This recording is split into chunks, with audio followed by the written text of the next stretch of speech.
Hi, economic geographers. Welcome to our very last lecture of the semester.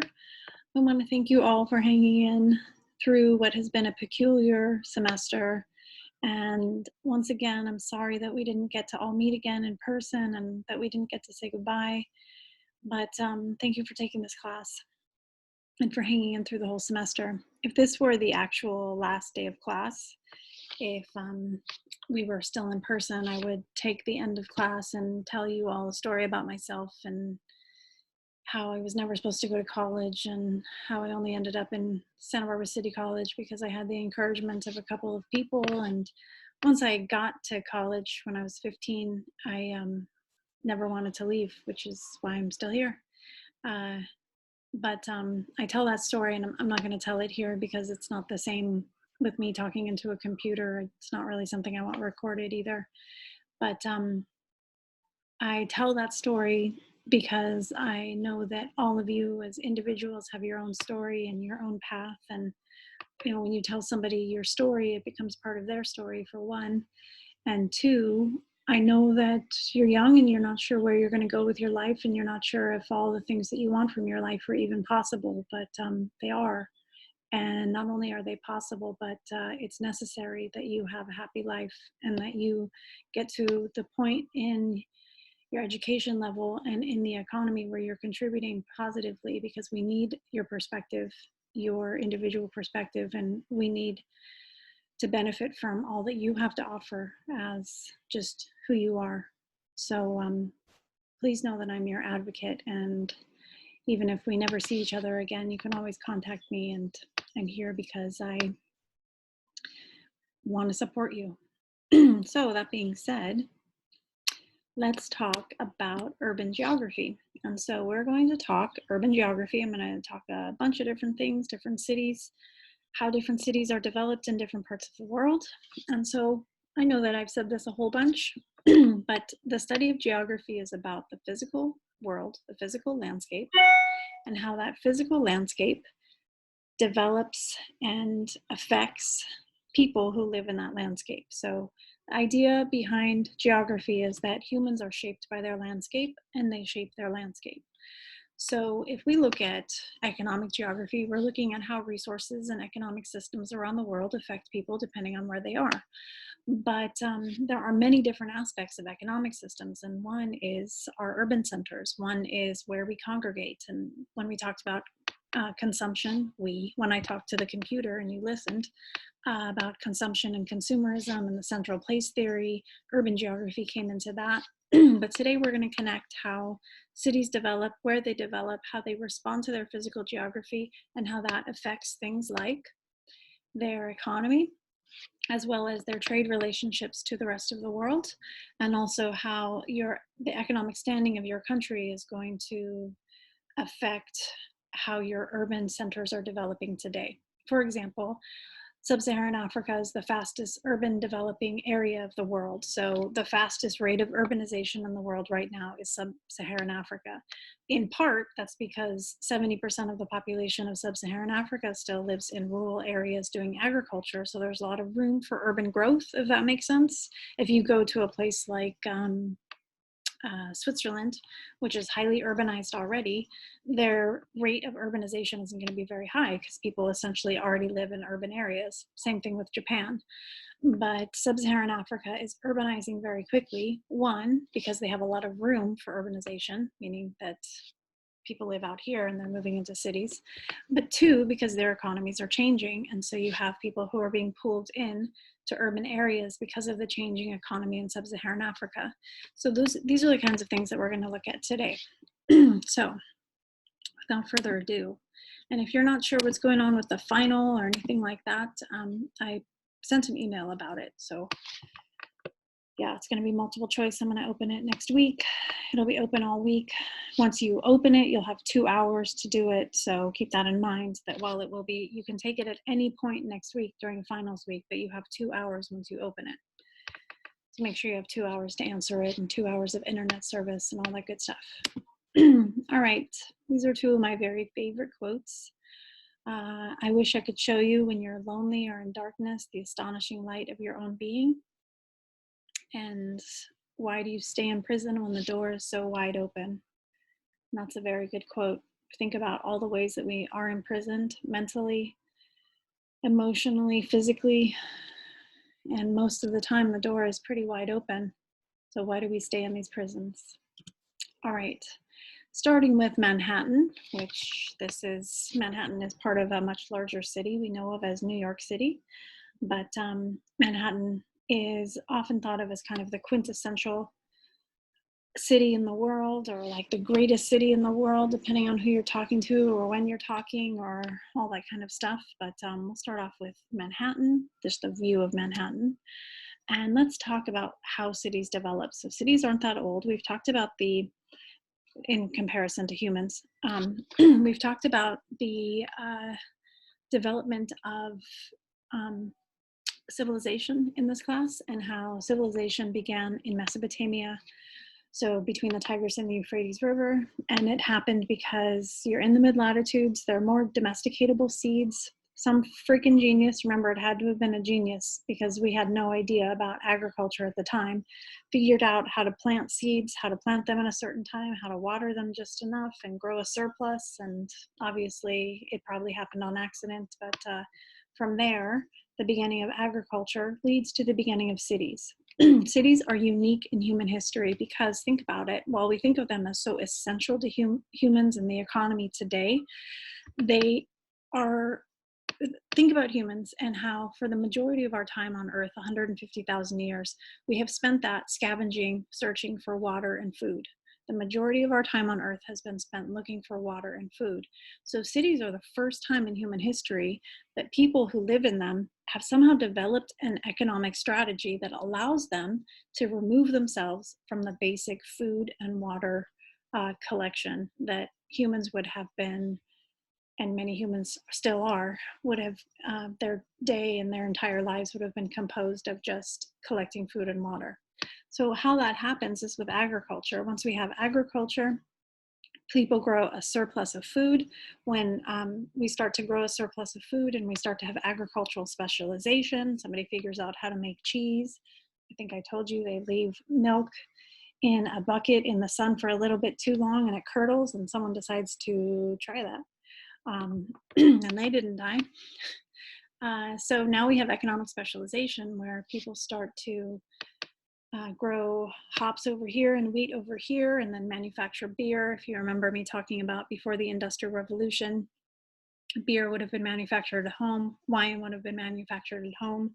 All of the essentials would have mostly been manufactured by women in the home while men were farming outside. If you remember me talking about the Industrial Revolution and how what women did at home was now taken and put into the factory, and how that really changed the role of women in the paid economy and the non-paid economy and all that kind of stuff. This whole idea that we have that women are traditionally part of the non-paid economy, I mean, that's only a couple hundred years old. That's only as long as we've had the Industrial Revolution do we have women somehow removed from the paid economy. Before that, when women would have been full participants in the economy as manufacturers, and men would have been full participants as farmers.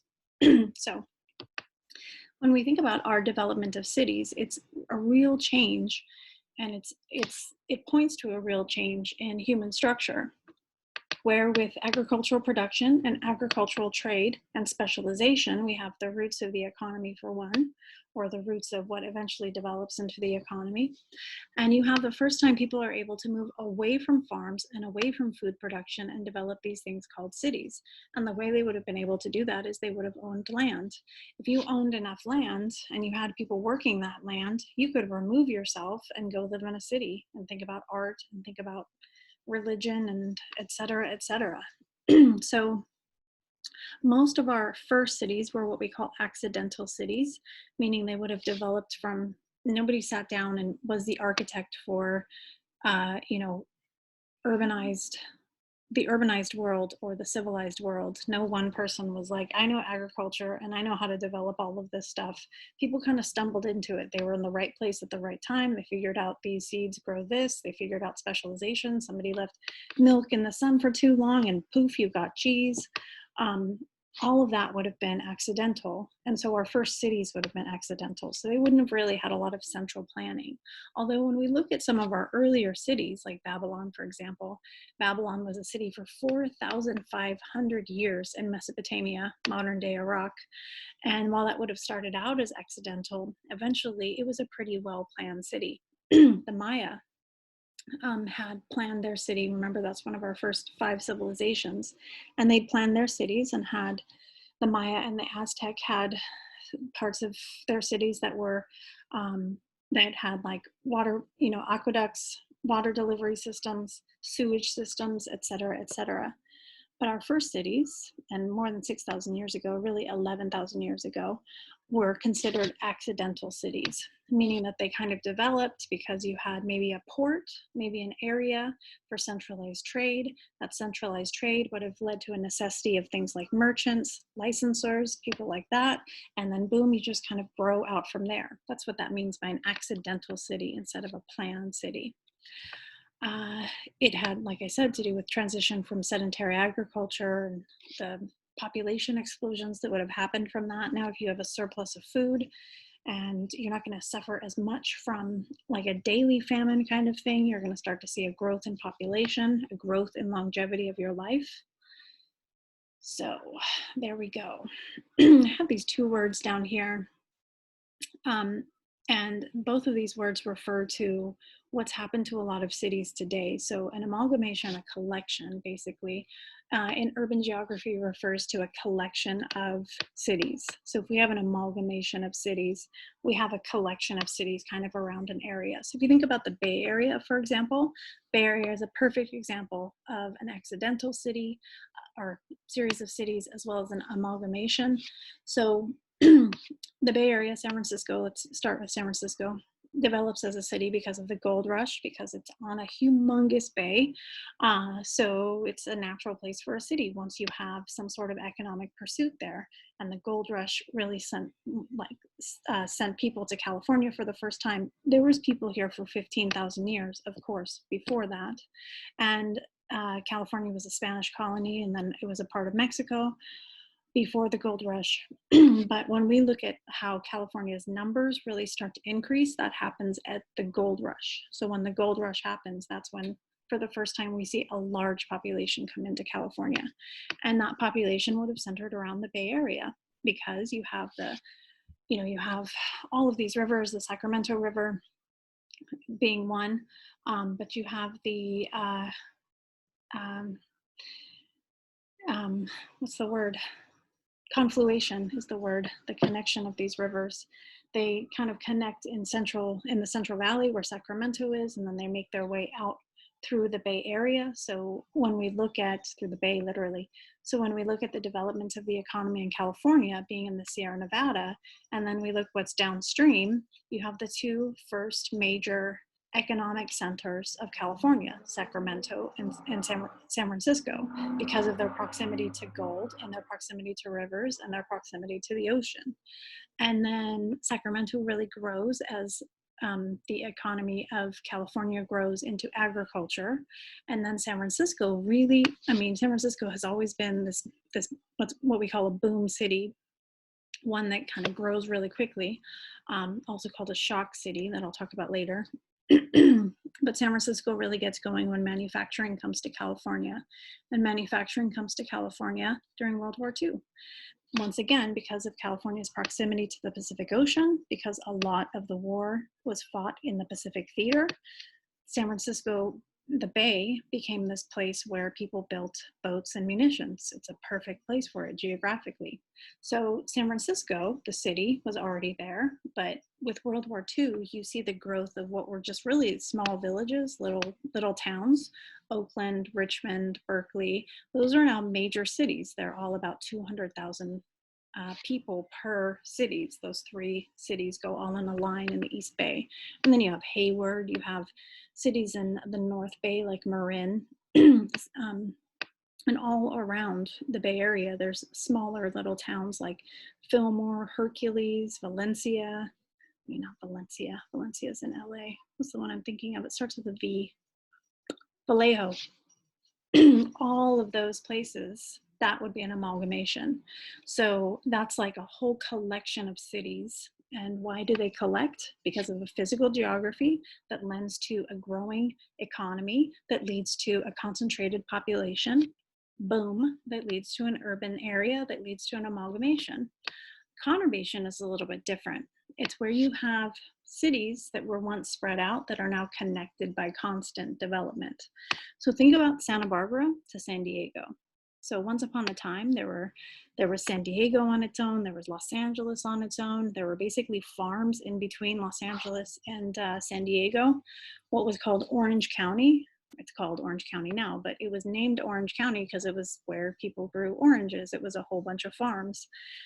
When those oranges leach the soil, right at the time when California gets another population boom, farmers sold off their farming tracts to developers who turned them into a whole bunch of little boxes on the hillside, you know, and that becomes the cities that we now call, I don't know, what are Orange County cities? Huntington Beach and Seal Beach and Long Beach beaches. So once upon a time, there were these cities kind of on their own and farms and stuff in between. But now, when you go from Santa Barbara, really from Ventura, because Santa Barbara has that break in development when you like go along Rincon, you know what I'm talking about? But if we go from Ventura to San Diego, there's really no break in development. It basically goes Ventura, Oxnard, Camarillo, and then you start to get into, what are those other places? Thousand Oaks, isn't Thousand Oaks in there? And then, you know, the other one, you know what I'm talking about, Calabasas, and then Calabasas turns into some other place, and then you're in Los Angeles, and then that goes into Orange County, and you go through city after city after city. The only real break is for the military space. What is that called? In between, like before you get to San Diego, you know what I'm talking about? That's the only place where there's a real break in development. So that's a conurbation. Conurbation is when you basically go, you could do this from Boston to Washington, D.C. as well, if we were on the East Coast. So if you went from Boston, you go basically city by city by city. You know, you'd hit New York, you'd hit Philadelphia, you'd hit et cetera, until you got to Washington, D.C. And there would be like no real break in a city. There'd be no open land. That's a conurbation. So our early cities, once we started planning them, they had some sort of strategic plan to them. So once we started to see kind of the natural places where cities would develop, the deltas of rivers, right? The confluation of rivers, that's where two or more rivers come together. Because people use rivers and waterways for trade, because humans always have to live near fresh water, obviously, except, I don't know, people in Arizona are like, well, screw that, 150,000 years of history, I guess we'll just live in the middle of a desert. So once people started to see a pattern in how urban areas would have developed, they developed them strategically. Defensive strongholds would have been one way. So let's develop, we have an urban center, we have a center for trade, basically. Urban centers are essentially centers for trade. You've got all the stuff, the manufacturing, the agriculture, the raw resources. This is where they're traded. And so today we don't necessarily trade in the same way that we used to 5,000 years ago or 200 years ago even, but now it's kind of what we've talked about with centers of finance. That's replaced our centers of trade, where our cities, while a lot of finance is virtual now, we still have these cities like Shanghai, like Tokyo, like New York, that are known centers of trade. So where we used to actually trade textiles in urban areas, we now virtually trade in our cities, and that's how they've become these kind of financial giants.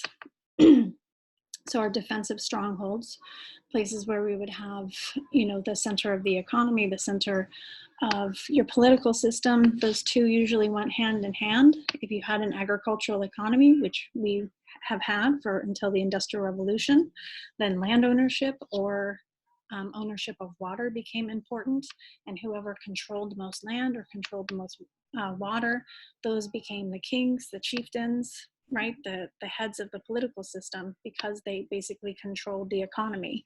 So it's very difficult to separate political and economic systems, especially when we go back to agricultural economies, because essentially if you control the economy, you control the political system. And you needed to be strategic about defending yourself, for one. But then there's other reasons that we would have defensive strongholds. For example, we've talked about the Silk Road a little bit. We've talked about how trade developed in between Europe, Africa, and East Asia. And right in the middle of all three of those is Southwest Asia, the Middle East, right?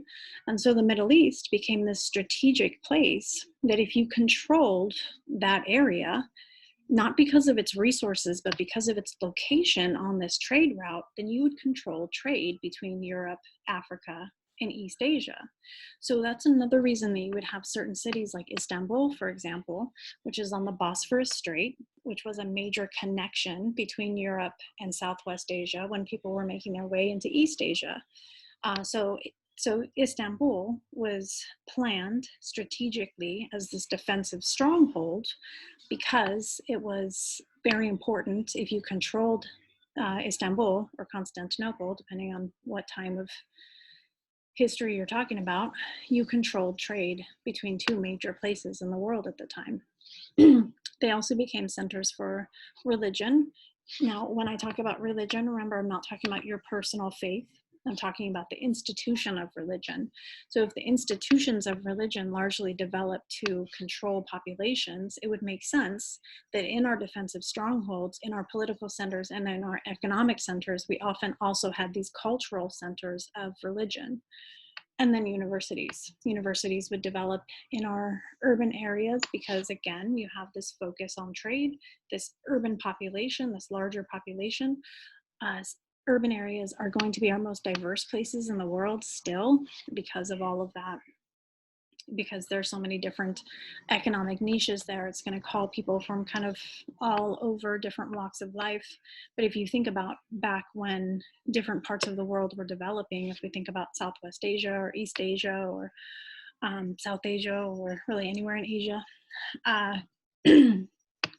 when they developed as economic centers, they would have been centers for trade. And so those centers for trade brought people in from different backgrounds all over the world, creating a really diverse place. And they would have also been administrative centers. When you have a concentration of a population, it's an easier place to administrate to your economy, your country, whatever. Gateway cities, that's what I was talking about with Istanbul as well. Cities that are often port cities, New Orleans, San Francisco, places that allow you access to a greater area. And those, again, tend to be natural. They tend to naturally occur at the ends of rivers, in a bay, somewhere that's going to provide access to a whole lot of trade, maybe through water, and a whole lot of trade through a large population.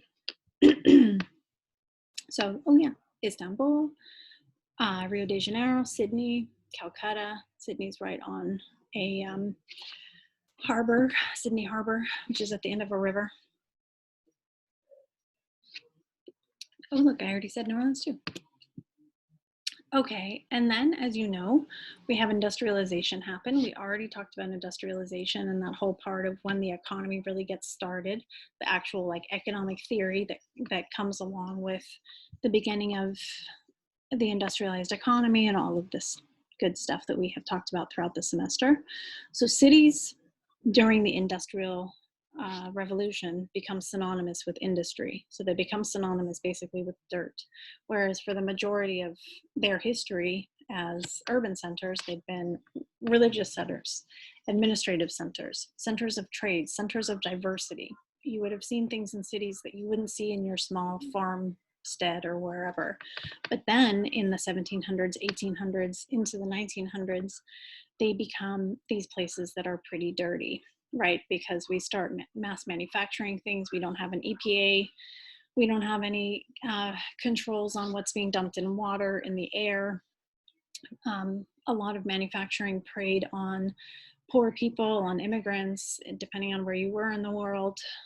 They became places where you would have had people really packed in. If you've been to the Tenement Museum, for example, in New York, in Manhattan. I interned there for a summer. Once upon a time, it was very hot. And it's all about the tenements and how they packed like 12 families into 2 rooms and stuff like that. So, so our economic pursuit of cities changes in the industrial era. It becomes the center of cheap labor. It becomes the center of manufacturing. And so the cities that would have grown, even though they wouldn't have necessarily been the best places for people to live because of the environmental health, the cities that really grew at that time, New York, for example, Philadelphia, Pittsburgh, they grew because of raw resources around them. If you were in coal country, for example, that's when we see Birmingham and Manchester and different parts of Britain start to really develop because of their access to coal and their access to manufacturing and their access to waterways to get stuff out. So resources, manufacturing, technology, all of that would have meant your city grew more. So a lot of the cities that we see today that are big historic cities grew because of industrialization, and that affected how they were planned. It also affected a lot of the environmental damage that they are still dealing with. So this is Rio, if you've never been to Rio. And this is a fantastic picture of Rio for multiple reasons. It tells you how big a role this isn't a bay, but how this inlet plays in the development of this major urban center. And we're talking major urban center. So Rio is 6 million people. Sao Paulo is a much bigger city south of Rio. I think Sao Paulo has 12 million people in it. But Rio is also a huge tourist destination. What I love about this picture is it also tells you a lot about the culture. While an urban center develops, like I said, because of trade, because of physical geographic influences, like being at the end of the river, being in a bay, something like that, you also see overarching aspects of culture. And so there are many good things about culture, and take human geography from me if you haven't, to learn all about human geographies and cultures around the world. But a big part of culture is control. And I don't want to diminish other parts of culture by saying that, but a big part of culture is control, and some control is good, right? Making sure that people don't kill each other, that's good. Making sure that there's law and order, that's part of culture, that's good. But at the same time, in controlling people, anytime you're controlling people, you're also limiting them. Now that sounds weird, since I just related that to murdering people, and I'm not saying like, oh, that person isn't truly able to be themselves because they can't just murder anybody. That's not what I mean. But anytime you have to control large populations of people, it means that parts of those people are going to be limited. So in looking at cultural control, this is just this Jesus sitting and looking over. This is Jesus, if you're not aware of what this is. This is Sugarloaf Hill right here, which is kind of a iconic landscape in Rio. And then this is Jesus looking over the city, and that's what he does. He looks over the city of Rio, and that can be both, nice, welcoming, because Jesus is watching you, and Jesus loves you if you're Catholic and you believe that. But Jesus is also watching you, right? All the time. There's kind of like this double-edged sword where like he's watching you and it's really nice because he loves you, but also he's watching you, so don't fuck around. That's what I get from that anyway. What do you guys get? And here's Istanbul. Istanbul, like I said, was called Constantinople. Now it's Istanbul, not Constantinople. Been a long time gone. Constantinople. It's a song. It's a song by They Might Be Giants. Go look it up. Actually, it's not by They Might Be Giants. It's older than that, but there is a version by They Might Be Giants. So go look that up. So Istanbul is right on the Bosphorus Strait in Turkey. So going from Turkey, and Turkey is part of Southwest Asia, and then it goes into Europe. But Europe, as we have discussed, is Asia. It's just West Asia. We call it Europe, but it's not its own physical continent. So that Bosphorus Strait, that little skinny part between Southwest Asia and West Asia / Europe, if you just control that one strait, I mean, forget about controlling the whole Mediterranean, forget about controlling all of the Himalayas or all of Southwest Asia. If you just control this little strait right here, you control all the trade going. Anybody who wants to go across land is going to have to go through that little strait. The other way, if you're coming out of Europe, would be to go by boat. You could get a boat from Italy, go across into Cyprus, and then into what's today Syria, Israel, those countries there. Or if you were coming along land, which a lot of people would, they would walk for like, it was like a 3-year long trip, you know, to go from Europe to East Asia.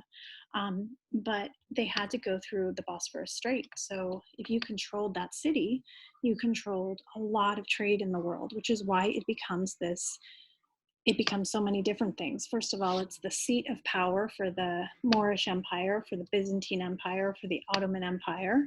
And it's also this religious center. And for a while, it's controlled by the Byzantines, and the Byzantines were Christian. So they built these churches all over the city. And then it's taken over in the Ottoman Empire, and it becomes an Islamic city. And a lot of the churches were burned, but they get to the Hagia Sophia, and the conquerors are like, the Hagia Sophia is so amazing, we're going to turn it into a mosque. So we have this one building in Istanbul, which if you go into it, the Hagia Sophia, it's a mosque, and it has all of the, you know, the turrets and all of the things that make it a mosque, but inside it still has these frescoes of Catholic saints painted on the ceiling. And so this view shows you so many different things. It shows you kind of like the culture on culture on culture that's piled into Istanbul.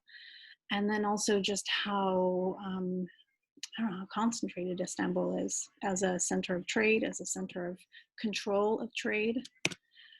And then Switzerland is another one of those places that was strategic. If you controlled it, you controlled a lot of trade, because think about where Switzerland is. It's right in the middle of Europe. And if you were making your way into East Asia from Scotland, Scottish people were making their way into East Asia. What am I talking about? Britain. If you were coming from Holland, if you were coming from France, if you were coming from basically West Europe, you had to make your way through Switzerland, what's eventually Switzerland.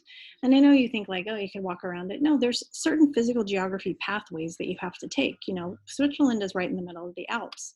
So there's certain paths you kind of have to take. Plus, you can't just wander. It's not like a 3-month-long hike, like you're freaking Cheryl Strayed and you're, you know, wandering through the Sierra Nevadas in California. You want to go through the populated areas. So the trade routes became connecting cities essentially. And Switzerland becomes this center for trade, and it becomes this very this strong economy, and remains a very strong economy because of its physical geography. Essentially, it was essential for people to go through that area in order to get to Istanbul, Southwest Asia, and East Asia. And the people who controlled Switzerland were able to keep in control of Switzerland because they were surrounded by the Alps. So they basically had this military grade mountain range that served as a protectorate that allowed them to keep control of their economy, because otherwise Switzerland would have been like Istanbul in that people would have wanted to, I mean, people did want to control it, but people would have more successfully controlled it if it didn't have that physical geographic boundary around it. Same thing with Afghanistan. Afghanistan goes right through a plateau, so you have to get through the Himalayas in order to get into East Asia. Well, the easiest way to do that is not going up Mount Everest, right? It's going through the plateau that allows you to go kind of on a high, flat range of the Himalayas to make your way into East Asia. So you did that by going through the Hindu Kush, and that's Afghanistan.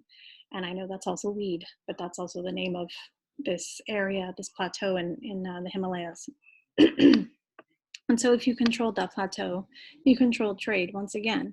And so if you think about the history of Afghanistan and how so many different people have controlled it for over 1,000 years, it's because of its physical geography.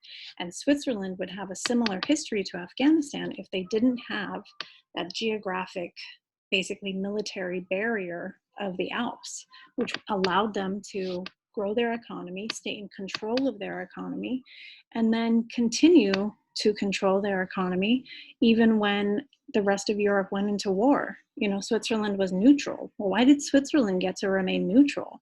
I mean, France wanted to be neutral and they were invaded, right? Other parts of Europe wanted to be neutral, but people invaded them. So why did people listen to Switzerland? Well, because by then, Switzerland had grown its economy from being this base of trade to being a place where they essentially hid everything from everybody, from the rest of the world. So when Europeans colonized different parts of the world, they stole different artifacts, they hid them in Switzerland. Later, Switzerland comes along and their banking system is essentially a place where you can hide assets and hide money. So they went from being this physical geography that allowed them to remain in control to being this place, because of their physical geography, that literally hides the rest of the world's business, and then nobody bothers them. Everybody leaves them alone. So Shanghai, another major city that has grown again because of its physical geography, its proximity to the Pacific Ocean, its proximity to the river systems that come out of China. And China is a very old civilization, 6,000 years really. I mean, it's older than that, but when we look at the beginning of what eventually becomes the culture of China, we're looking at least 6,000 years. Shanghai has been growing since then. Why? Because it's physical geography next to the Pacific Ocean, rivers, and the growth of a civilization very close to Shanghai that fed off of things, literally fed off of rice, which is something that grows well in the mid-latitudes of China and that has more calories per acre than other things like wheat. So, and then Mumbai is part of South Asia. And again, South Asia is one of our oldest civilizations in the world. And you can see Mumbai is literally a whole bunch of islands spread out over this part of India. So urbanization, what we've been talking about, just so that we know what it means, is where you have a population that goes from rural to urban. That's kind of the loose definition of urbanization, that when you basically, in some places it has to do with pure number of people in an area, some places it has to do with population density. But I want you to think about how that's going to change depending on where you are in the world. For example, are you going to have the same qualifiers for a city in a place like Japan, which has a very concentrated population of 140 million people, as opposed to Sweden? In Sweden, you've got 10 million people, and you've got a pretty big area, but that pretty big area, I mean, relative, not big compared to the US or Australia, but big compared to freaking Switzerland, that you're going to have very different. So while a lot of people live in Stockholm, live in a city, and Stockholm as a whole amalgamation as well, a collection of cities kind of ring around it as well, you're going to have different characteristics for what makes a city in a place like Sweden versus Japan. So it's one thing to think about with urbanization, how when we think about the transformation of a population from rural to urban, it's going to depend on the country, the population, all that kind of stuff. Now, urbanization has really expanded in the last 120 years. If we look at 1900, there was 12 cities in the world with over 1 million people. So 12 cities in the world total with over 1 million people. By 2000, so 100 years later, there was 411 cities with over 1 million people. So we've gone from 12 million people living in large cities, basically in the world, to 411 large cities in the world with over 1 million people. So 411 million people living in cities of over 1 million. Here in Santa Barbara, we don't live in an area of over 1 million. San Francisco, the city of San Francisco, is right at 1 million, to give you an idea. And San Francisco is a relatively small city.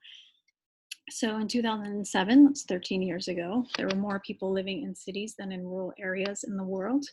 And by the way, in 2007, there was more people living in cities than had been in the world when John F. Kennedy was elected president. So by 2007, 2010, there was more people living in cities in the world than had been in the world total when John F. Kennedy was elected president in 1960. So not only are our cities growing, our population is growing. Yeah. Now, the majority of growth in urban areas that we're seeing today are in periphery developing economies. So the definition of a city, like I said, is going to change depending on where you are. If we're in Sweden, Denmark, Peru, Uganda, you just need 200 people, 201, for it to be considered a city. Whereas if we go to Italy or Senegal, we have much larger populations of people and they're concentrated in a couple of cities. You have to have at least 10,000 people, as opposed to Japan. It takes 30,000 people before you get to city status.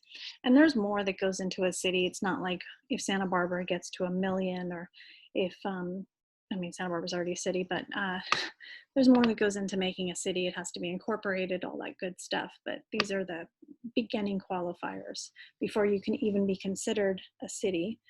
An urban area in these different places, you have to have this many people. So what is a city? Once again, it is a settlement characterized by a relatively high population. Remember, that's relative. Sweden versus Japan are two very different places when it comes to population size. High population density, again, relative compared to where you are and the physical geography that can support you.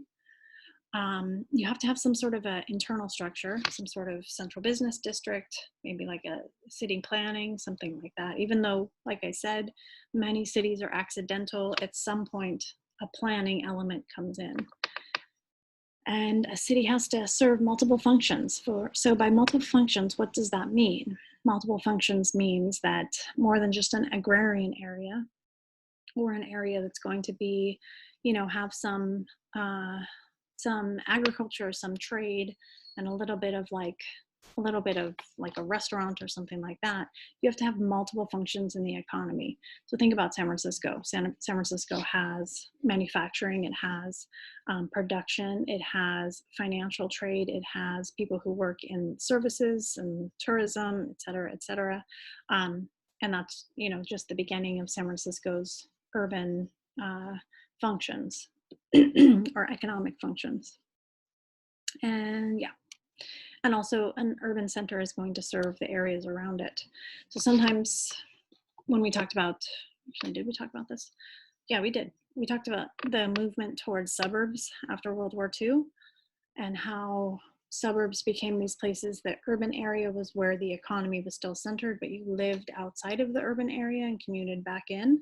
So that's one way that you can see a multiple function of residents and surrounding areas, but there's going to be other things as well, things like production that's going to like move outside of just San Francisco, for example.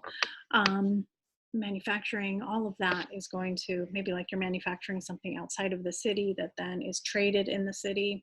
So the city becomes not just a center for the people itself, but for areas around it.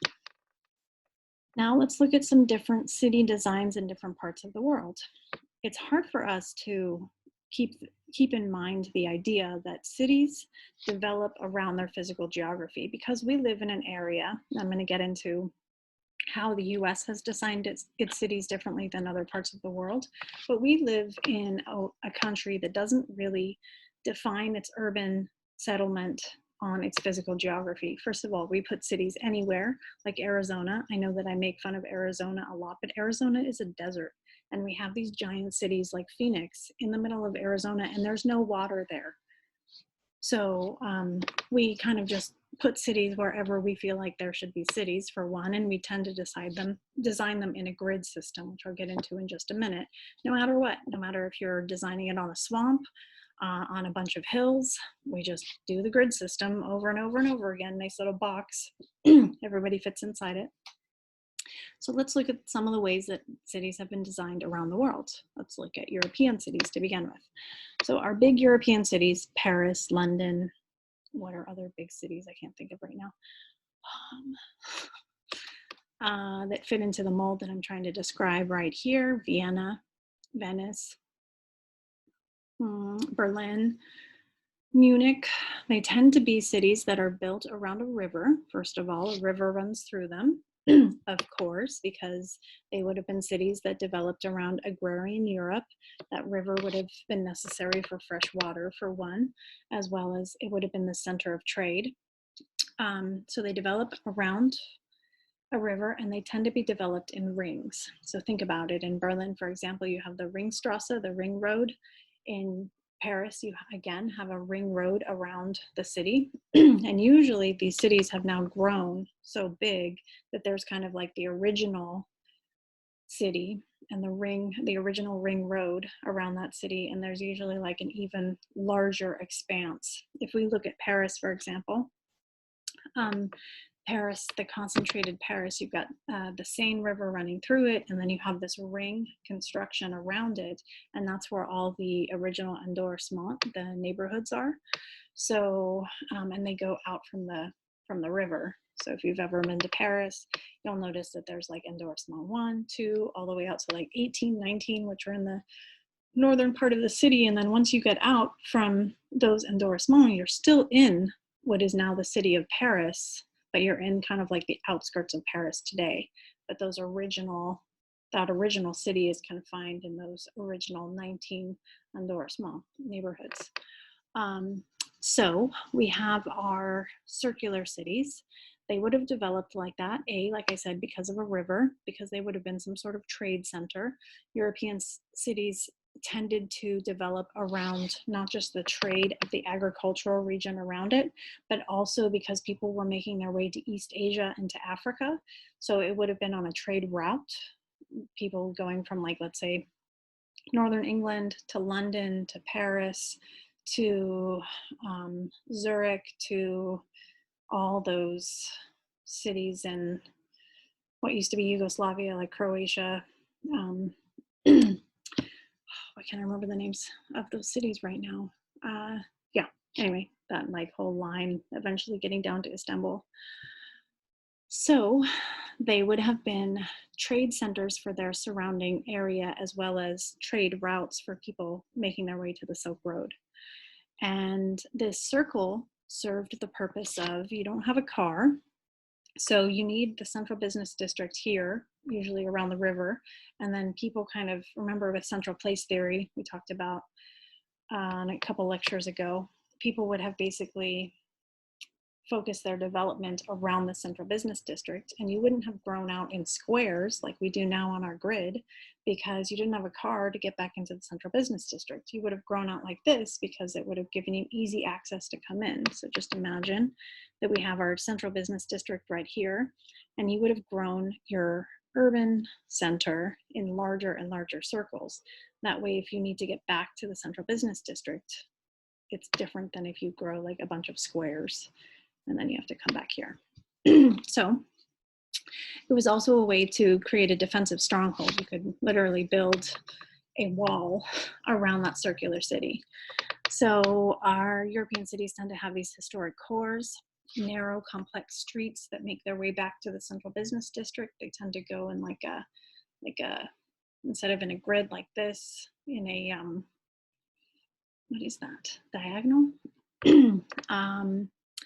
They're built before cars. They have plazas and squares. They usually have scars of war, you know, because of war in Europe. There's a lot of symbolism when it comes to history, when it comes to religion, when it comes to different periods in that city's history. They usually have low skylines because, again, they were developed before you would have had real technological development that allowed you to build like the Sears Tower or something like that. Lively downtowns, neighborhoods that are stable with lots of different types of shops and stuff, so that you don't just have to shop in the central business district. There's going to be little grocery stores dispersed all around you, stuff like that. And then something we call municipal socialism that really develops in the 70s and the 80s. I'll tell you what that is in just a minute. But here we have a nice, I mean, that looks like somewhere in Greece, right? Or somewhere on the Amalfi Coast, somewhere pretty like that. Although, no, that looks like Croatia, actually. I don't know. What do you think it is? San Francisco.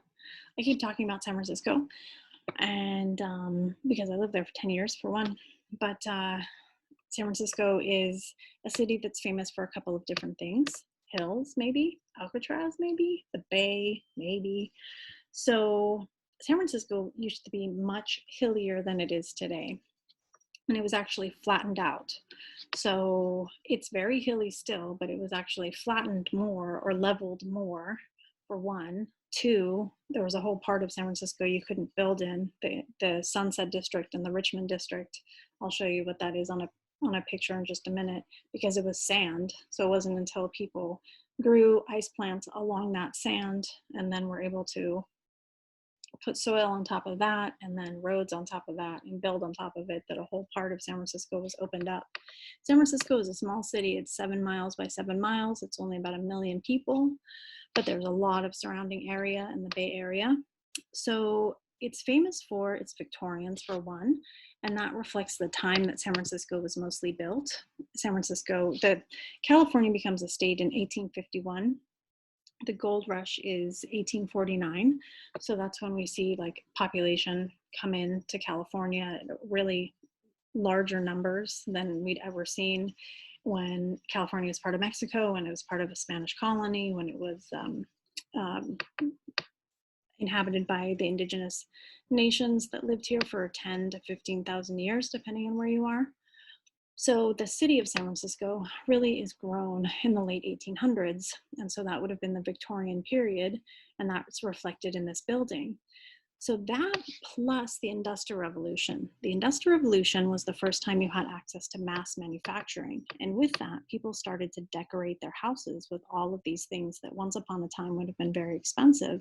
But now they were literally just able to stick these little ornamentation pieces onto their houses because of easy access to mass manufactured goods. So you have a city that's famous for its Victorian architecture. That tells you the time that the city was really built and the style at the time. And these are different types of Victorian houses right here. This is a Queen Anne. You can tell from the round turret right here. This is a Italianate. You can tell from the way that the bay window comes out, but is in kind of like these stilted lines instead of being round. And then that's it. We have an Italianate and a Queen Anne, but there's, that's a stick Eastlake. So this is going to be not a strict style because they have Italianate windows over here. But when you see a house that has just these square bay windows like that, that's referred to as a stick Eastlake. Anyway, so a big part of this picture shows you, okay, the house is way up here and then the road here.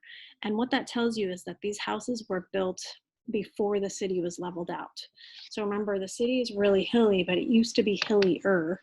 And a lot of houses were already built when they came along and flattened out the hills. And so when you're walking around San Francisco and you see some of these houses that are like way above the street, it's because the street used to be up here.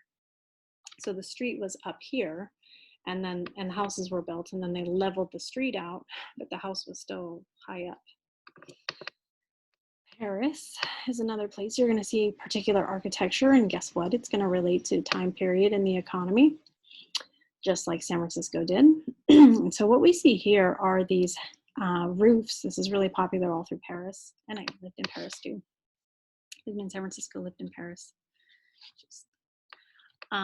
So one thing that we see in Parisian architecture is floors that are kind of in the attic. So basically like the ceiling comes down, but there's a whole floor in what should be the attic. And that has to do with how places were taxed. So different places were taxed, the way that we tax houses, some of it, like here in California, we tax houses based on what you paid for the house. So so let's say you pay, I don't know, $440,000 for your house, you end up spending about $4,400 a year on property taxes. That's the way that we tax our houses here. In other parts of the world, they tax their houses differently. And in Paris, they did it by how many stories you had, which is what led to this kind of fake top story, being that if it was an attic, it wasn't considered a story, so we weren't taxed on it. So basically people started putting like their third or their second story in the attic, if that makes sense. It wasn't really an attic, but they made it look like the attic so they weren't taxed on it, which leads to this whole style that we now think of as quintessentially Parisian. That is one of the most pretentious sentences I've ever said. Amsterdam is totally different. Oh man, if we were in class, I'd tell you a whole story about how I was at the top of one of these buildings once and I saw this ridiculous scene with a guy peeing on a boat. It was a whole thing, but I won't tell you now. So these buildings are, and Amsterdam is known for its canals, first of all, and being really, really tall, these really tall, skinny buildings. They're really, really skinny, so skinny that they have these hooks on the outside of them so that you can get large things into the upper floors because you can't fit them into a stairwell. So like, let's say you're bringing up a piano or a bed or something like that, you're not going to be able to make it up these very narrow stairwells. So they like imagine a piano hanging off of this being lifted up to the top floor. So why are these houses built like this? It has to do with taxes once again. That in Amsterdam, in Holland, you were taxed by how much space your house took up. So if your house had a large footprint, you paid more taxes, which led them to develop this style of houses that are skinny as possible. Basically, if we look around the world, some of the great art and the great cities in the world that we think are so unique are just people trying to get out of paying their taxes. So municipal socialism was that thing I mentioned earlier, and it doesn't just refer to architecture. Municipal socialism refers to when a government uses their resources to do things that are more socialist in nature. So socialism, there's a lot of different ideas about what socialism is, but it's essentially where you take the majority of the profits from your economy and you put them back into the base level of your society. So with education, with access to healthcare, et cetera, et cetera. So municipal socialism is when the government takes I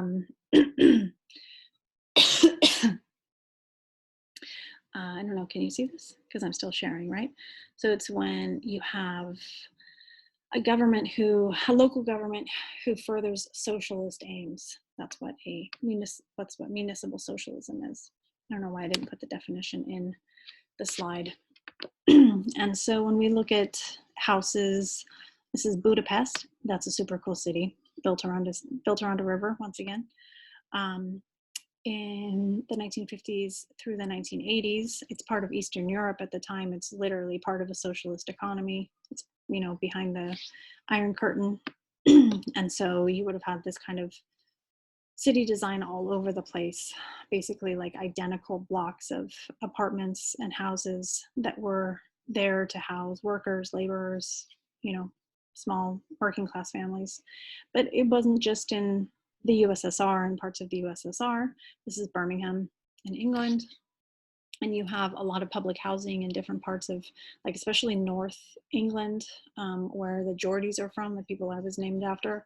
Once upon a time, that was a really poor part of England. It was basically coal mining country. And so you would have had a lot of these municipal socialist government housing blocks that basically were all identical, all kind of working class looking. And it shapes the way your city looks. Once again, do you have a large population of laborers?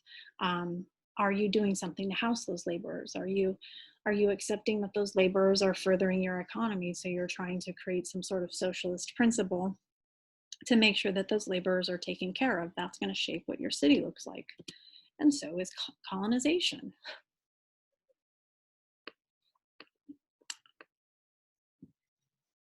So when we look at colonization, it can also very much affect the way your cities are built around the world. If we look at Australia, for example, which was colonized by the English, and it's where they dumped their unwanted people. They're Scottish, they're Irish. I'm not Irish, Scottish, et cetera, et cetera.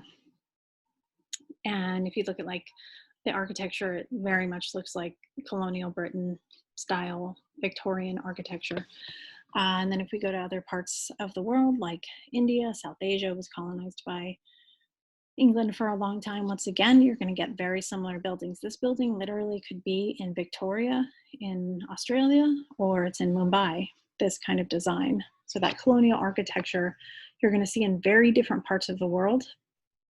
And it's not necessarily going to be part of a long history. It's going to be part of colonial history. and it's, you can see like colonial connections as a result of that architecture for one, but for two, if we think about the principle of an urban geography developing out of a local economy, it's also going to adhere to your physical geography. And one thing about South Asia is it's freaking hot. I think I've said this, that Bikram yoga, hot yoga, was created to emulate just like what it's like in South Asia in the middle of the day.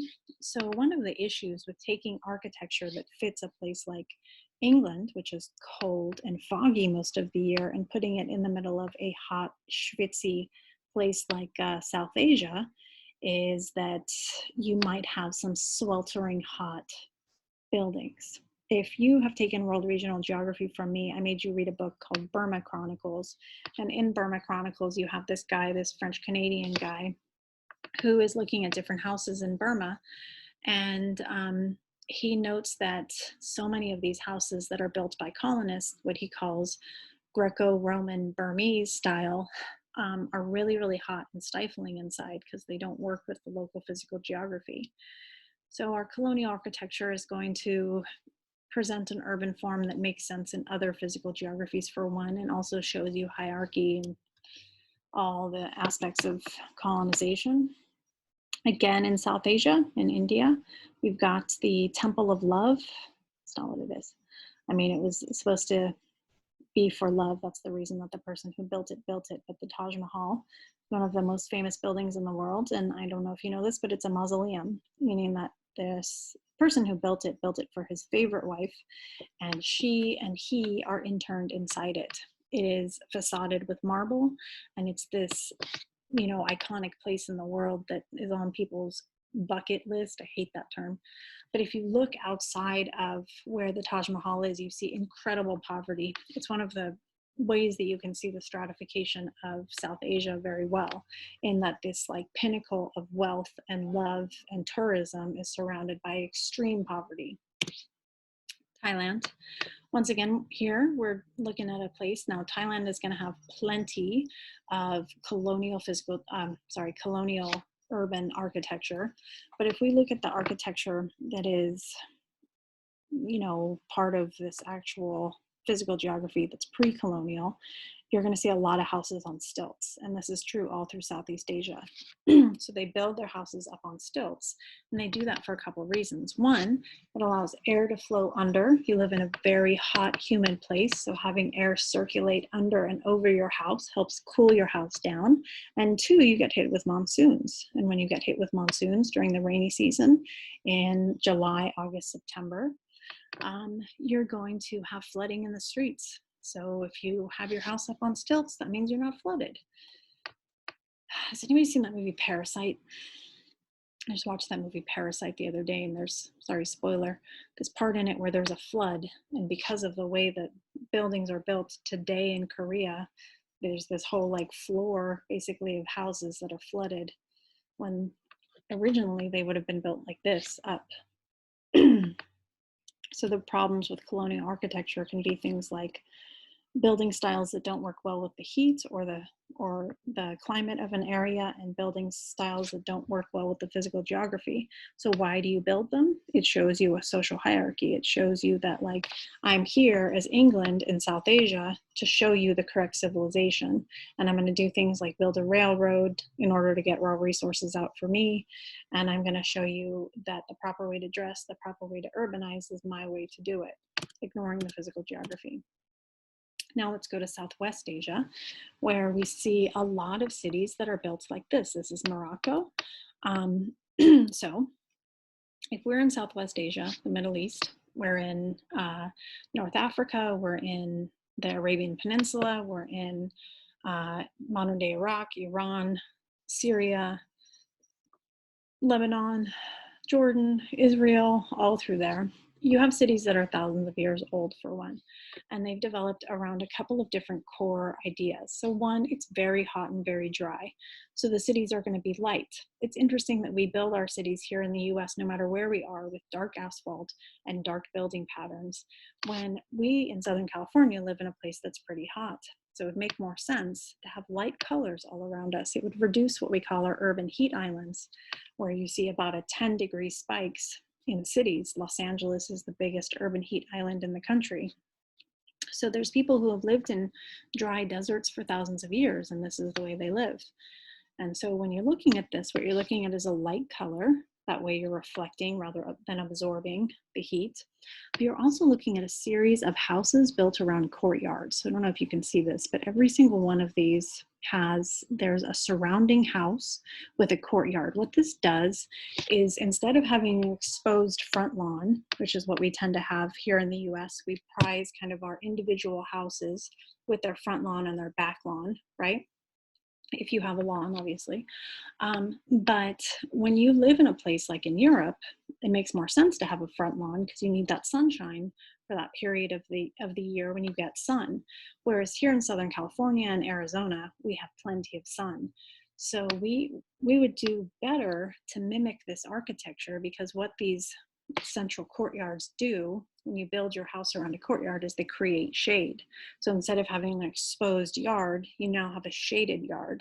And for a place that gets, the sun beating down on it, it's nice to have these little protected shaded areas. It also creates insulation. So the way that these houses are built is it creates, so they're like built together, and they're essentially shading each other so that they're insulating each other. My house, for example, which I'm in right now, is super hot.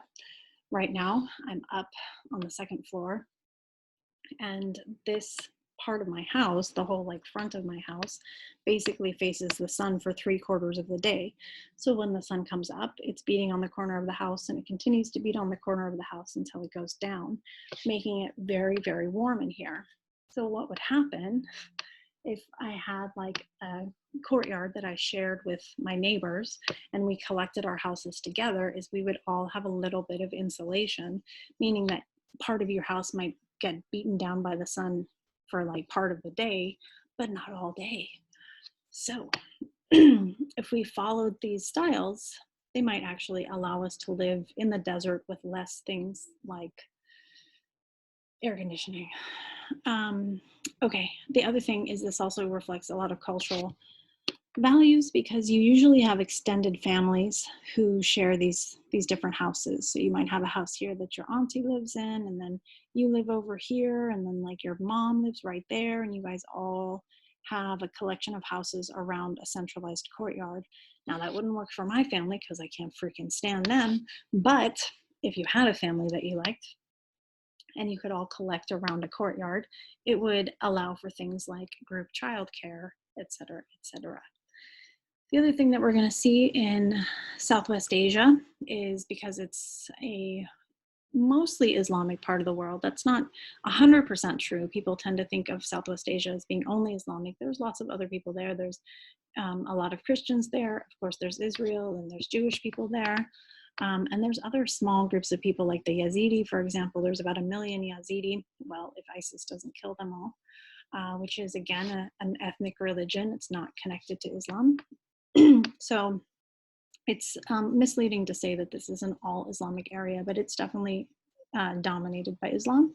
And so you're going to have a central mosque, a jami, in the middle of these old cities.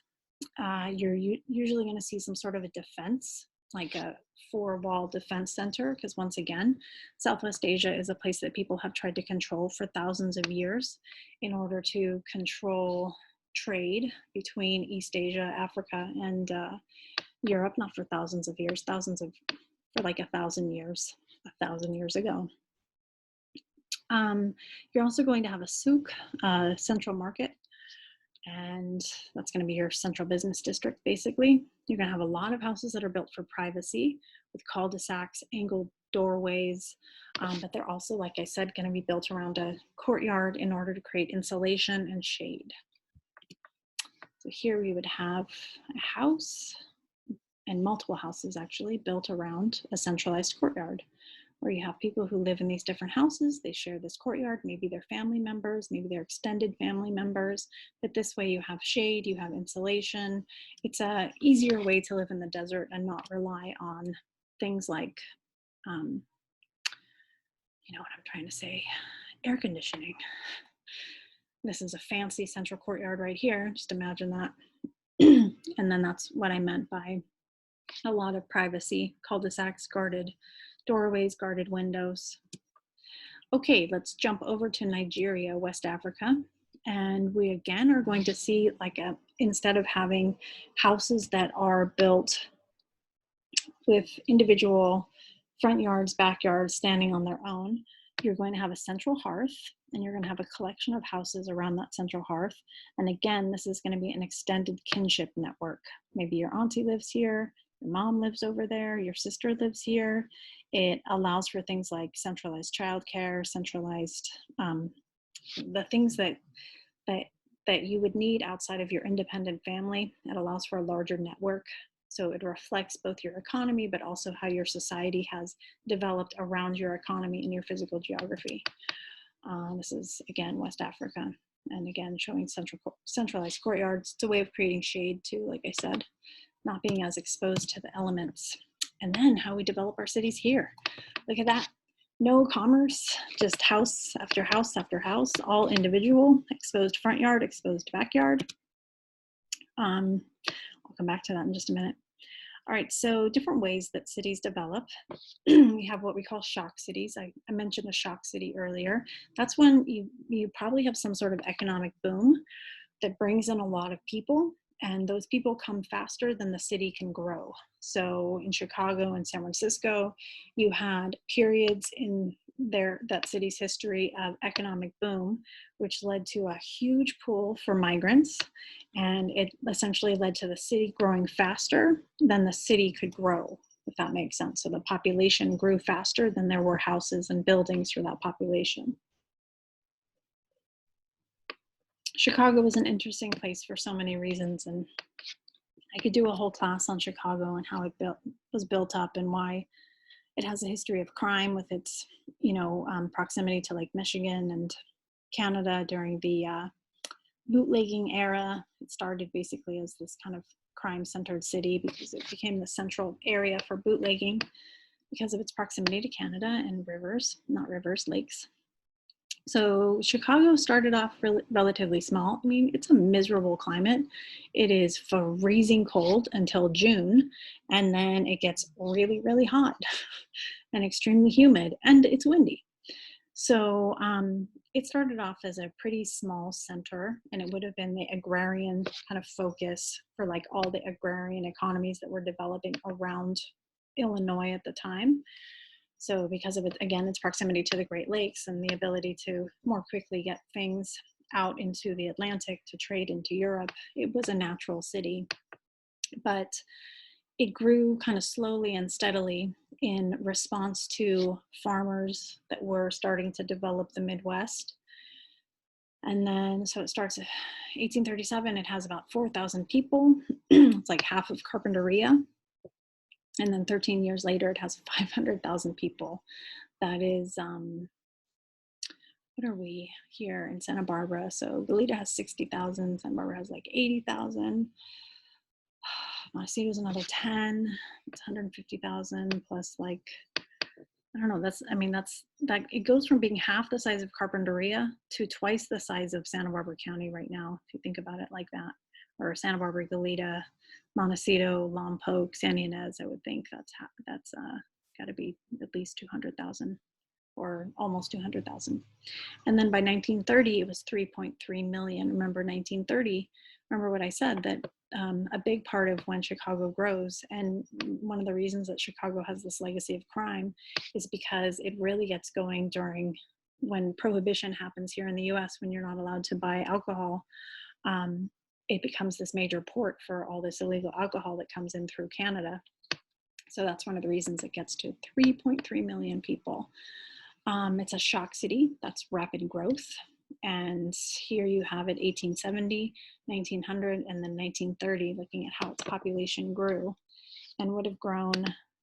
The population would have grown much faster than the capacity to hold those people. So what that led to is a lot of people in a small space, a lot of people sharing houses that were made for way fewer people, homeless people, little tent cities, stuff like that. Now today, the shock cities we see in the world today tend to be in periphery countries, places like Brazil, called favelas in Brazil. places where you essentially have, like I said, pull in population because the economies of these cities are growing, but two, you also have a lot of people who are losing money in farming. So they sell their land, or if they don't own the land, they basically give up farming and move into the cities. And the cities in many of our periphery countries are growing faster than the facilities can keep up with them. So this leads to a lot of problems. It leads to a lot of homeless people, squatters, people living without fresh water, without good access to sewage. So if we look at, let's say, Sao Paulo, remember I said that's about 12 million people. They have about 1,000 miles of open sewers. Just imagine the environmental issues that causes, the public health issues that causes. Bangkok is another big city in the periphery. Less than 5% of the population is actually even connected to the sewer. So while you might have the illusion of a toilet in your household, it's not necessarily connected to anything. And in different parts of the world, you might have sewage collected but not treated, which means that it's then put directly back into a water system. So let's say here in Santa Barbara, our sewage is treated at El Estero, and then it's put back into agriculture, into the ocean, different places. But only about 2% of sewage in cities in Latin America is treated. And yeah, 90% of water plants are not functioning in Mexico. It's going to be a really big problem for their concentrated populations in Mexico City. And in India, India has so many issues when it comes to the environment. Water is going to be a big issue. If you want to learn more about all these areas, you should take World Regional Geography next semester or another semester. But yeah, so just look upon some of the issues with the sewer system, with garbage. A lot of cities don't collect all their garbage, don't put it in the right place. So you end up having people who toss their garbage into rivers, canals, gullies, causes huge environmental issues. Water supplies are big issues in these shock cities and periphery countries, where you don't have access to good water, you don't have access to clean water. India, for example, 70% of the people in India don't have access to a toilet, which means that they're defecating and urinating on the streets and other parts of that. That's going to end up in your water supply, which then contributes to this issue of people not having good access to clean water. And then that adds to things like waterborne illnesses, things that are going to keep you out of school, keep you out of work, and make that cycle of poverty continue to go around and around. Okay, so pause this and look at this. All of those different statistics. This is Mexico City. Yeah, you have a lot of people who go through the trash. You have people who literally live in trash dumps in different parts of the world, in India and in Mexico, and they make their living off of what they get, like collect from the trash dumps and then sell back in terms of raw resources. For example, in places like West Africa, you have a lot of e-waste that's sent there, and kids will be like stripping copper out of cords from e-waste, and then they sell it back to the European Union. They're not supposed to. That's an illegal economy, but that happens all the time still.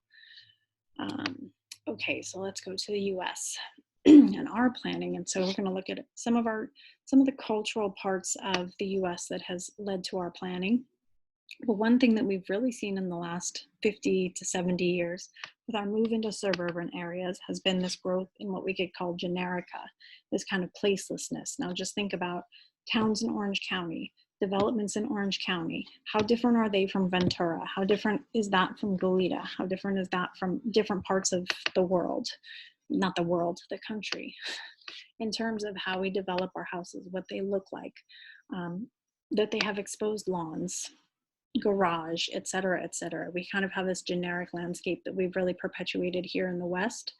You could say that that's a result of post-World War II booms in the economy that led to consumerism, that led to like some mass manufacturing of households. Now that people could buy houses, like we talked about in the ethnic economies lecture, a lot of people could buy houses for the first time, which led to like these developments of identical housing styles. You'd have like a developer buy a lot of land and they'd have like, you know, 3 different housing styles that they would put up over and over and over again. So our generic landscape that, as we talked about in another lecture, is not highly centralized anymore. We also have these packaged landscapes. So talking about accidental cities earlier, let's move into what we could call a totally planned landscape. Anthem, Arizona, for example. So Phoenix, I keep talking about Phoenix. There's the city of Phoenix, and then there's the unincorporated Phoenix all around it. Kind of like how LA has its city, the actual city of LA, but when we talk about LA, we could be talking about Santa Monica, Calabasas, Pasadena. No, that's not LA, is it? I don't know. Glendale.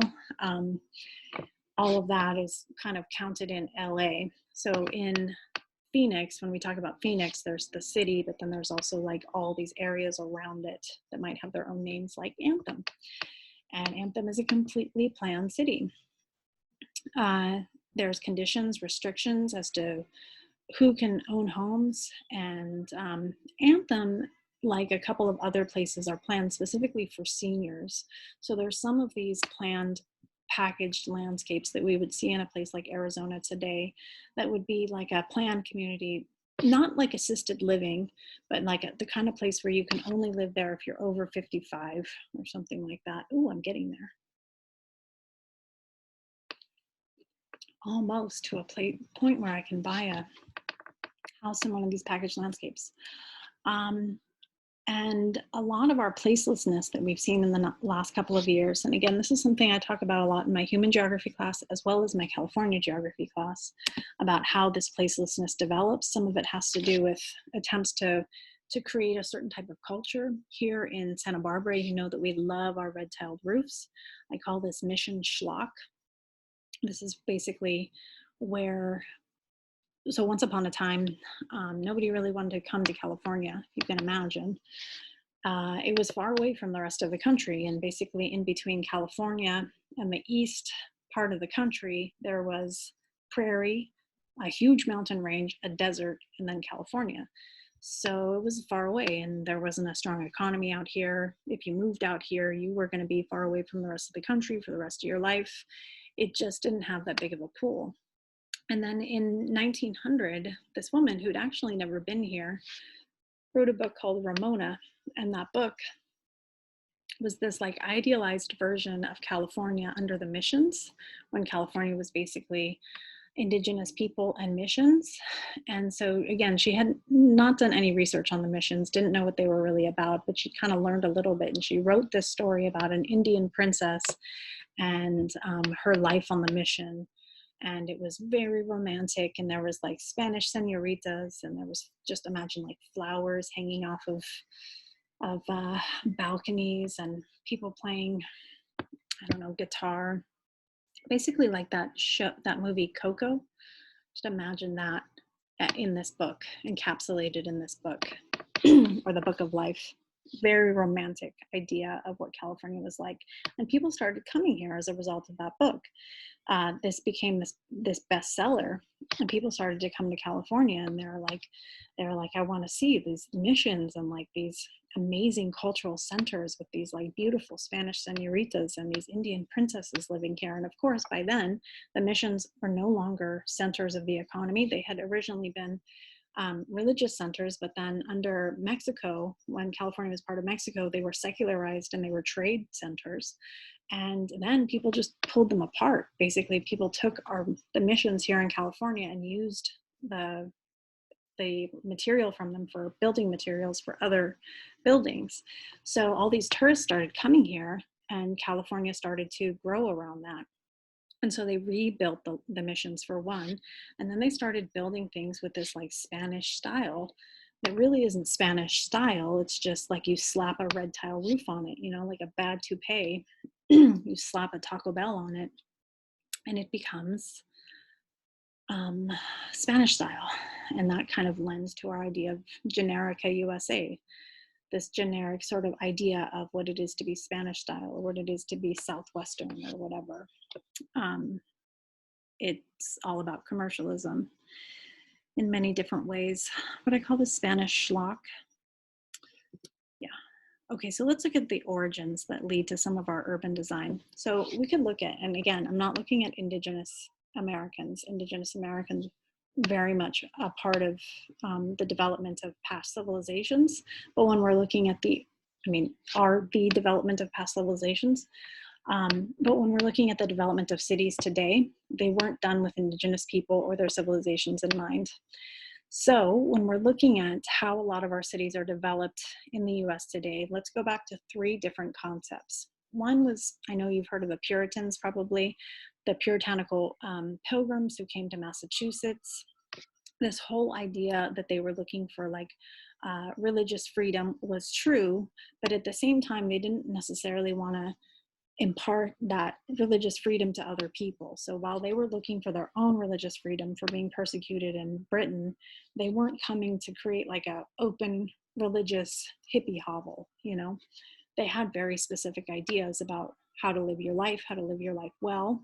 Um, they thought of nature, they're coming into Massachusetts, what's now Massachusetts, and they think of it as possibly wicked and possibly holy, that nature is this unknown place that holds God, but also holds wickedness, both of those two things. So it's something that has to be tamed, if you can imagine that. So a lot of we're talking about the beginning of our urban settlements here in what becomes the US, starting with the Puritans, seeing this natural landscape around them and thinking that this is where both God lies and the devil lies. So if we tame it, if we turn it into our idea of what a society should look like, the right society, then we're going to be able to tame that wickedness that exists in nature. It's not something that works with nature, it's something that's about taming nature. And imagine that a lot of our urban settlement in different parts of the US is exactly about that. It's not about living within nature, it's about conquering it, beginning with our puritanical roots, moving into the way that our economy even was built, not working with, but conquering nature. They identified with the Israelites, by the way, not the people in Israel today, as Israel didn't exist when the Puritans were coming into Massachusetts, the country of Israel, but the Israelites who wandered through the desert for 40 years before they made it to the promised land, after they were freed from Egypt. So they spiritually and geographically exiled themselves, but they still identified with a lot of English customs and laws, right? They weren't going to talk to the indigenous people of what's now New England and to try to figure out how to live in this area. They established the Massachusetts Bay Colony, which was essentially a colony, and well, it wasn't a colony and essentially an economic endeavor. Their system of private ownership, organizing clustered houses and outlying fields. If you look at the design of urban areas and areas in Massachusetts and New England today, it's still going to follow this same plan that was introduced by the Puritans. Every area had to be centered by a church. That had to be the religious pinnacle or the cultural pinnacle. It had to be religion, not trade, not administrative. The center of your area, of your settlement, needs to be religious. And if you didn't agree with the majority, well, you could GTFO, just go out into the wilderness. All right. So then we look at another very different colony that was founded by William Penn, becomes Pennsylvania. And so it would have been in a very different geography. And initially, it was this hope to have a series of hamlets. So he was a Quaker. It was a Quaker settlement at first. Now the Quakers are very different from the Puritans. Often people think that they're kind of the same, but the Quakers don't have that same very strict, very rigid idea of religion. The Quakers are nonviolent. They were our first white abolitionists here in the US. So you had plenty of black abolitionists, of course, but your first organized white abolitionists in the US were Quakers. And they weren't, while the Puritans were searching for their own religious freedom, they weren't giving it to the Quakers. So the Quakers essentially move into what becomes Pennsylvania, and they try to create this series of hamlets. And you had these like designed wedges that would convene into little nuclear trade centers. And if you know anything about some of those cities in Pennsylvania today, the beginning of what, I mean, Manhattan gets built on a grid system, but if you go into that kind of middle East Coast, you have a lot of these little wedges that come together in some sort of a center. Sounds European, right? But instead, they kind of develop this random scattering, which lends to the conurbation that we see in that area today. So there we go. It's the beginning of what becomes Philadelphia. West Philadelphia, born and raised on a playground. No. Okay, and then finally the Virginia colony. Now this was nothing about culture, it was all about money making. People wanted to get rich and they wanted to leave. Virginia would have been a very difficult place to live. It's basically a swampy, warm, schwitzy place where you're going to get malaria. So there wasn't kinship, there wasn't religion, it was all about enterprise. And essentially what they do in the Virginia colony, there's no central planning. You come in, you start a plantation, you grow tobacco or cotton, you profit off of that, you sell your land, you profit off of the increased equity of your land, and you leave. Does that sound a lot like American commercialism today? The foundation of so much of the American economy is grow something, parcel it off, and make a profit off of those parcels. Think about the farmers in Orange County. Once upon a time, that was all oranges. They leached up the soil from growing oranges. They destroyed the air they used to burn tires to keep the oranges from freezing in early frosts in California. So they would just light tires on fire. There were terrible waves of smog that would come into Los Angeles and cover Los Angeles. I mean, way worse than today as a result of burning these tires in order to keep all of the oranges from freezing. And so they grew oranges, they leached the soil to a point where it couldn't really support farmland anymore, and then they sold their farms off to developers who turned those farms into identical tracts of condos that now become Orange County. It's the same thing in Orange County in the 1960s compared to the Virginia colony in the 1600s. So when we look at this transformation of wealth in the US and what that has to do with urban growth, a lot of our urban growth has to do with the same idea of the transfer of wealth, meaning that I come in, there's not a lot of land use planning. There's not a lot of how do we develop the best city, the most active city, the most diverse city. No, how do we get a block of land, partition it off, and make a profit off of those smaller partitions. And if you look at our grid system around the country today, whether you're in Manhattan, in San Francisco, in Los Angeles, in Phoenix, in Atlanta, anywhere, it's a grid. And that grid has to do with profit. If I own this, farm it for a while, and then as this urban area grows into my farmland, because once upon a time people were rearing cows in Manhattan.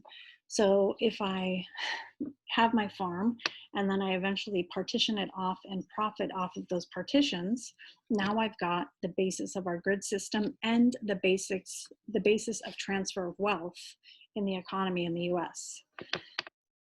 So we have some of the most liberal laws of ownership in history here in the US.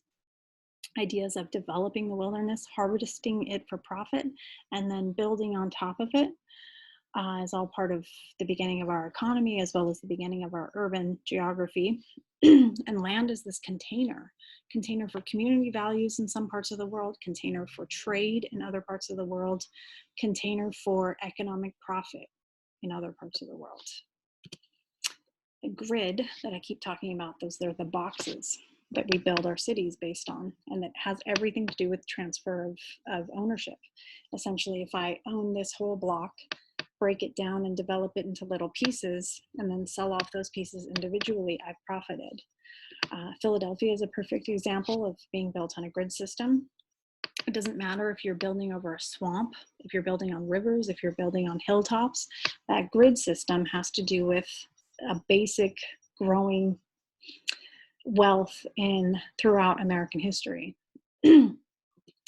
And so New York, see, we have the grid, so symmetrical. Just take a right turn and a left turn. There's a green light and a red light. They all fit perfectly into these boxes. Now, San Francisco is a very hilly city. And originally, some of the original designs, this is not a clear picture, but it's hard to get an actual picture of what was called the City Beautiful design. The City Beautiful design worked with the hills. Basically, it had all of these, like, if you've ever been to Lombard Street, the crookedest street in the world, that's what the City Beautiful plan was all about. So basically working with the hills, kind of like building into the hills, but instead we grew a city, so this is San Francisco, full of hills with a grid system. We don't care that that grid system means sometimes you are going straight up or straight down a hill. It's just, it has to do with how we grow our cities based on grids because of the profit of property development. This is the sunset, what I was talking about earlier. With this used to all be sand, and then they grew ice plants all through this part of the city. And because the ice plants stabilized the sand, they put soil on top of it, they built roads and then houses on top of that.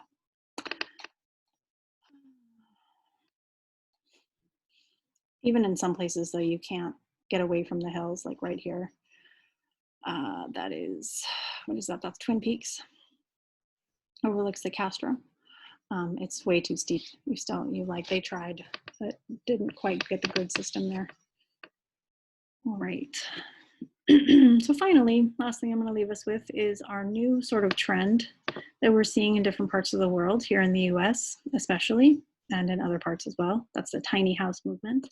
We have these little tiny houses that are usually mobile, not quite a mobile home, although they are mobile homes, but they're like mobile homes that are hipsterized, where you build smart in a very small space. And if you think about what this trend, and again, it's a trend, but what this trend says, this trend towards minimalism, this trend towards, instead of building like in a spread out way, just build in a very tight, compact way and use every single inch of your space wisely.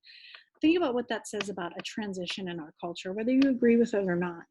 A transition in our culture. If I just explain that a lot of our economy and our urban developments in this country are tied in the idea of profiting off of a piece of land that you then partition down and profit off of by selling it off in pieces. And think about how we do that with more than just property. We do that with companies, right? People buy companies and then they section them off and sell them off for a profit. So what does this trend say about US culture, this trend towards tiny houses, this hipster kind of choice? I choose to live here versus I have to live in a small house. I'm choosing to live in a small house. I'm choosing to minimize my my footprint, my ownership of things. One issue is that they're not considered real property. Real property, like a house, for example, is something that appreciates in value. They don't necessarily appreciate in value and have the same insurance and guarantees that a not mobile house would have. And so there is a tiny house, tiny, smart design. You got a little greenhouse in there. You can pick it up and move it. Different from this? The same as this? I don't know. Y'all tell me. Okay, that's it. That's the end. I hope that, I don't know. I feel like I haven't seen you all in so long. But I hope that you got something out of this class. And please keep in touch, no matter if you're still at City College or not. And yeah, that's it. Your final is next week. It's going to be open all week. There's a study guide already on Canvas, and you can send me any questions. We can, what's it called? Zoom. If we need to do office hours or something like that. All right, bye.